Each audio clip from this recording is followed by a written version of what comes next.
Hello everyone, welcome back to Property Couple. I'm Leah. And my name is AK. And this is our channel where we document property investing, business and working together as a couple.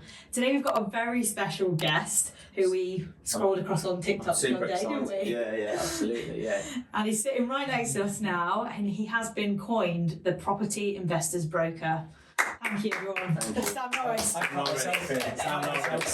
Sam Norris, everyone. We don't have a studio audience, so that is the end. That's as good as we get. Yeah. Can I have an applause sound effect in the background? That'd be sick. Oh, we'll add that in. Definitely do that. We'll add that in. Add that in.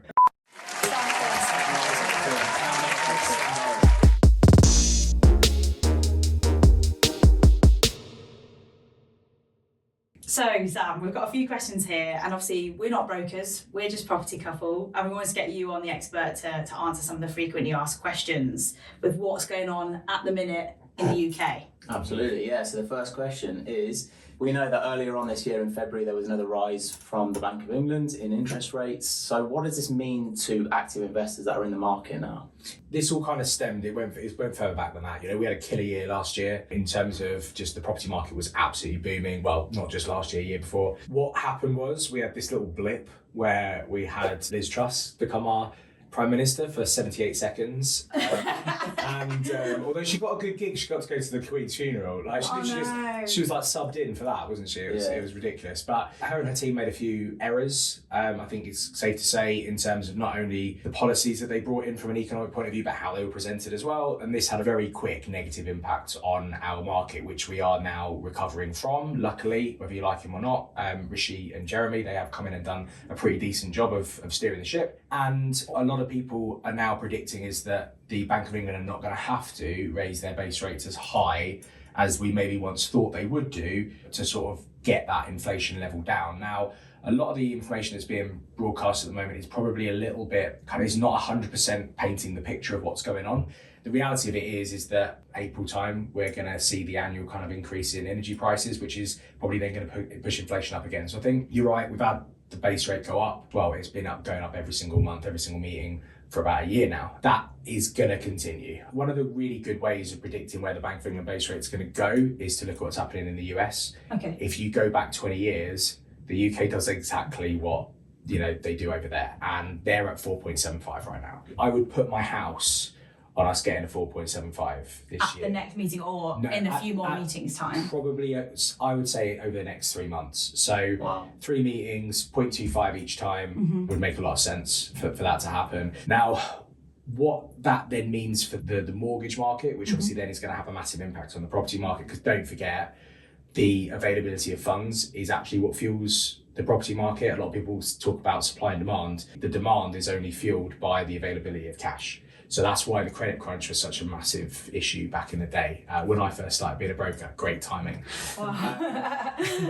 So with rates carrying on going up, that will have an impact on the residential market, more so I believe than the investor market, because I'll come on to why I think that's going to be a bit safer in a sec. The residential market, the higher the rate you got to pay, the harder it is to get a mortgage. It's just as simple as that, because it's all to do with, it's not income multiples like everyone thinks that it is. It's to do with affordability. Lenders will work out what they think your surplus income is, and they will determine whether they think that your monthly payment, based on the rate they're offering, is affordable, whether you can actually afford it. With less and less people being able to buy property from a residential point of view, that should leave the door open a little bit more to investors, which is why, as people that we're all in this space, when you're watching all these videos that are popping up on TikTok, Instagram, etc., everyone's talking about this being the year for the investor. It's going to be a cracking year for investors, and I believe it. I really do. I think it's a great opportunity. The reason why the availability of cash for investors is going to be a little bit easier, I believe, is that funding like bridging finance, development finance, that sort of stuff, there's never been more availability of it. Yes, okay, it's more expensive than mortgages, but it's all relative. They're not the same products, they're there for different reasons. So we have seen at Grand Union a massive uplift since the beginning of the year of bridging and development finance inquiries. Huge uplift. We've probably done more applications in the last 3 months than we did in the previous 6. Wow. It's been mega. So that shows me that there's a lot of people that are finding deals, below market value deals, deals that need work doing to them, all this kind of good stuff that you need that type of funding for. The issue that we're going to probably be having is when we come to the buy-to-let type stuff, because the affordability is different. It's not done on your personal income, it's done on the income that the properties are going to be generating themselves. And although we're definitely seeing an upward curve in terms of income that properties are generating, and the rentals are going sky high, we're not quite seeing that just yet in terms of the rental valuations from lenders. So yields are not necessarily where they need to be right now for a lot of people to be able to get 75% loan to value mortgages on buy-to-lets through rental calculators. So that's a little bit of an issue, but I think that's going to be alleviated over the course of this year, and we're going to have a cracking year, to be honest with you. So right now, buy-to-let is a little bit dead. It's having a little hiatus. Yeah. It's not dead by any stretch of the imagination. I'm a massive fan of not deciding if a strategy is dead or not, because I think that's down to the individual. Yeah. For me, it's where you want to get to and where you are right now on your journey. The amount of investors that I have worked with over the years that I've been privileged to see that journey happen. And what I actually see is that a lot of the time, the ultimate goal, the long-term goal, is in buy-to-let, because it's probably the most simplest passive type of property investing, especially if you can get a good team in place to manage the properties. Probably only social housing beats it for passive income. But in the short term, it's not great for portfolio building. No. Because the cash flow that you're generating is not good enough.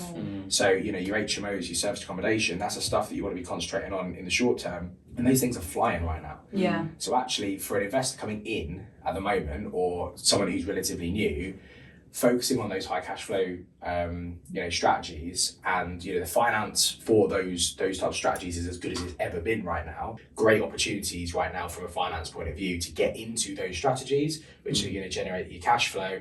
And by the time you want to come down to the point where maybe you want to diversify into buy-to-let, something a bit more simple so you can have the easy life later on down the line, that market is going to have come back. So yeah, it's crazy actually. So sort of, if you imagine the investment triangle, buy-to-let sort of feels like the foundations of a portfolio. It's almost like flipping that triangle on its head. Absolutely. And starting off with some high cash flow, kind of higher risk strategies that if they go wrong, they could go so wrong for you. I talk about the difference between noisy businesses and like your passive, easy lifestyle businesses.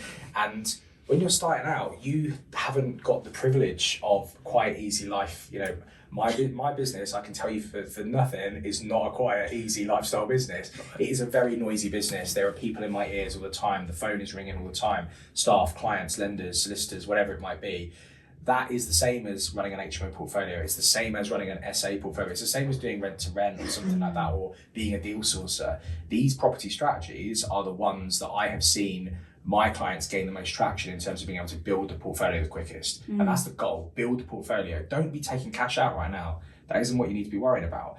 And as I said, the finance options right now for all of those things are awesome. Yeah. And that's why it excites me so much. But you're absolutely spot on. You see that triangle all the time. Yeah. Oh yeah, build yourself a nice, easy. Do you know what? It would take us like 25 years to buy get one buy-to-let. Yeah, buy one buy-to-let. Just because then it ticks boxes with lenders. I've got a buy-to-let. Great. Okay. Cool. Wicked. That's interesting, Well, actually. Say and then afterwards, go hell for leather on the stuff that's going to make you the most money in the shortest amount of time. Put your time and effort into running those property businesses, and then if you do long term want that lifestyle business, convert that at some point in the future when you've earned the right to do it. Wow, it's a really good point. It is, yeah. Property's such a personal thing as well for people as well. I mean, we started straight with small HMOs, didn't we? Yeah. And a lot of the time people say to us like, oh, do you not need experience, or do you not need... Yeah, you need to definitely know what you're doing. Like, there's a lot of legislation and stuff, but I mean, Sam's just saying there, the funding now you can get for those types of deals straight off the bat.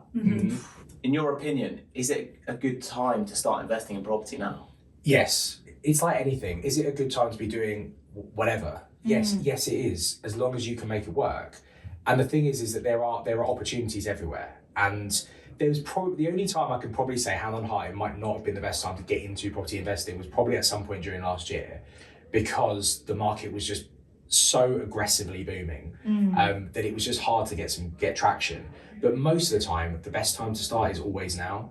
because there's always going to be a reason. You know, I've seen it in my life as a broker. You know, when I first started, I started in this industry in 2007, worst time in the world to start, as I said earlier. So suddenly we had the credit crunch. That was a reason for people not getting into property. Do you know how many millionaires were made in property during that time? Wow. You know, it's insane. You know, recessions, you know, Make make millionaires. Then we had like Brexit.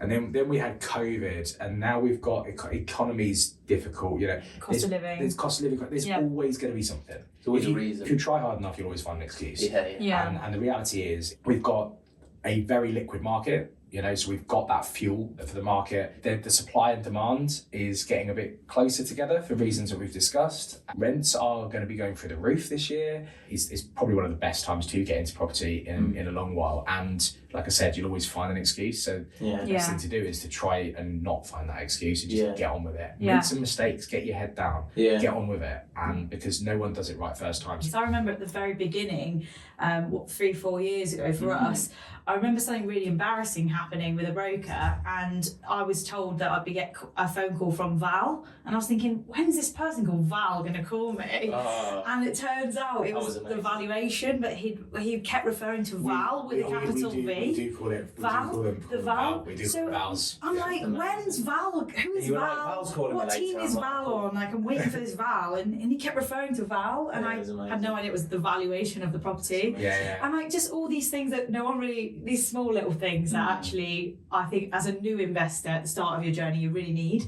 So it sounds very valuable. Yeah, definitely. So from your perspective then, where do we go from this point in terms of interest rates and like where are we going now? Because we talk about where we are now, but what's the future look like? I've been saying that we pretty much bottomed out, I think, on the market.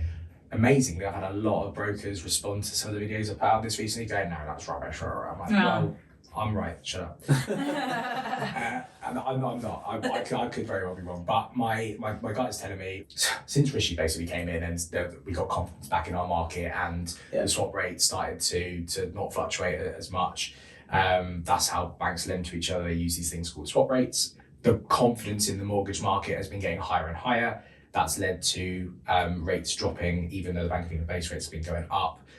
It's all to do with lenders predicting kind of where the market is going to be going over the next sort of few months to a year, and making that call, and that's how they launch their rates. It's not necessarily directly correlated to the Bank of England, although it does have an effect. And also, lenders are very well aware that we're not going to have as many transactions this year as we have had for the previous few years. So there's a smaller pie. So they still want their piece of the pie. They've got all this money that they want to be lending. If they're not lending it, they're not making any money. So they desperately want to get it out. So the way to do that primarily is to lower rates. However, we've got to that point now where they can't really go any lower because there just isn't the mechanism to do so. We've seen quite a lot of lenders in the specialist like buy-to-let space get around this by increasing their fees. So effectively what they're saying is, okay, well, we're not going to make any profit on the interest, we'll make profit on the fee. And that's how we can get around it. That's how we can actually lend the money out, particularly when we talk about rental calculators. You know, the higher the rate, the harder it is to get the money that you need in terms of borrowing. So they're using that kind of mechanism to get around that. But the reality is, like we've said, I think we've got another 0.75 to go this year, probably at least. Let's see what happens across the pond. Yeah, at the moment we're looking at 4.75. That can only mean that rates are going to be going up at some point this year.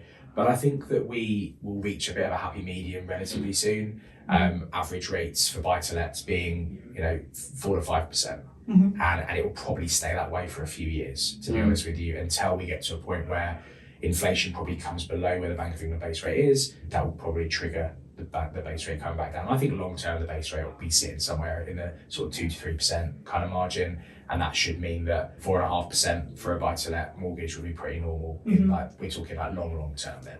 So thank you so much for that. It was so informative. I feel like the bottom line is essentially, if you want to find delays and want to find reasons not to invest, you're always going to find them. There's always going to be a Brexit, a COVID, a this, a that. You can you can blame your lack of starting on or any external factor. Pick one. But if you do want to start, now is a good time. There's always a good time. The best time is now. So thank you so much for that information. information. It was so valuable. It's been awesome. And it's been great to have you. Where can people find you online? Instagram is probably where I'm most active. Yeah. So at the Sam Norris. I was really annoyed because at Sam Norris was taken. Oh, Damn it. yeah, but you are the Sam You Norris. are the Sam Norris. Yeah. We shall leave all of that in the description box below as well. Yeah. All of your platforms, but mostly Instagram. Yeah. Slide into the you DMs. you said Monday mornings as well. Monday you do a Q&A all the Yeah, it's called the Monday Mortgage Melt because I like a bit of alliteration. Oh yeah, lovely. And Meltdown took too long, so just shortened it to Melt. 5 o'clock every Monday. Yeah, 130 weeks on the trot. Wow. Enjoying it. That's Love it. amazing. Love it. Yeah. It's a Okay, good start great. to the week, right? It's a great start to the Fantastic. week. It makes me happy. What if there's nothing to say on a Monday? You find There's something. always we get more questions than I have time to answer. Okay. So Nice. yeah, it's Oh, that's fantastic. yeah. I always say we when I talk about this stuff. It's just me. Oh, It just amazing. sounds better, doesn't it? Yeah. We've had so many questions. Yeah. But thank you so much, and we'll see you guys soon. Don't forget to subscribe to Sam's channel as well if you're not already subscribed, and click on the subscribe button on our channel too. It takes just a second and really helps us out. We'll see you next time. Bye. Bye.